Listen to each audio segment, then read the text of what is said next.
میت کو ثواب پہنچانے کے لیے اس کے حق میں قرآن کریم کی تلاوت کرنا، قرآن پڑھنا، چاہے قبرستان میں جا کر کے یا گھر پر رہ کر کے۔ اسی طریقے سے کچھ حفاظ کو اجرت پر رکھ کر کے میت کو ثواب پہنچانے کے لیے قرآن کریم ان سے پڑھوانا، کیا یہ صحیح اور درست ہے؟ کیا اس سے میت کو واقعتاً ثواب ملتا ہے، پہنچتا ہے؟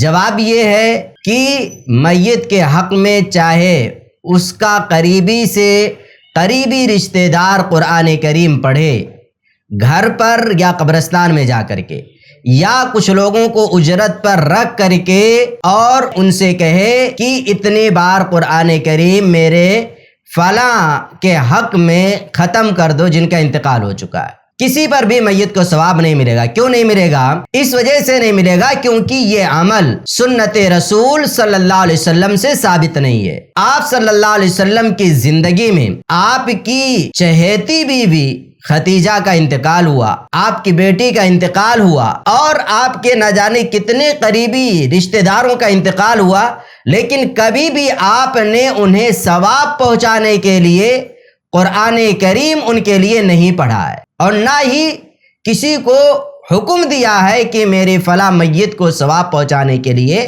ان کی طرف سے رمضان میں غیر رمضان میں کبھی بھی قرآن ختم کر دو۔ اگر ہم اپنے میت کو ثواب پہنچانا چاہتے ہیں تو ہمیں وہ اعمال کرنا چاہیے، وہ جائز طریقے اپنانا چاہیے جو طریقے کتاب و سنت سے ثابت ہیں، جن سے میت کو واقعتاً ثواب پہنچتا ہے۔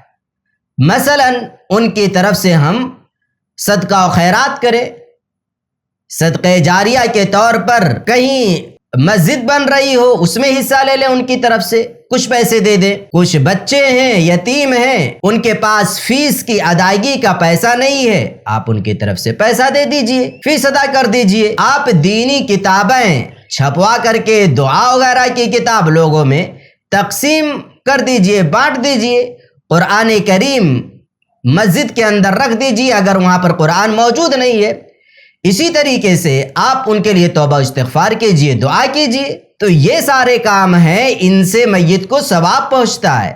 دعا کرنے سے بھی میت کو ثواب ملے گا، اور اسی طریقے سے صدقہ جاریہ اس کی طرف سے صدقہ و خیرات کریں تو اسے ثواب ملے گا۔ تو جو جائز اور کتاب و سنت سے ثابت شدہ اعمال ہیں ان کا اہتمام کرنے سے میت کو ثواب ملتا ہے، نہ کہ میت کے حق میں قرآن ختم کرنے سے میت کو ثواب پہنچتا ہے۔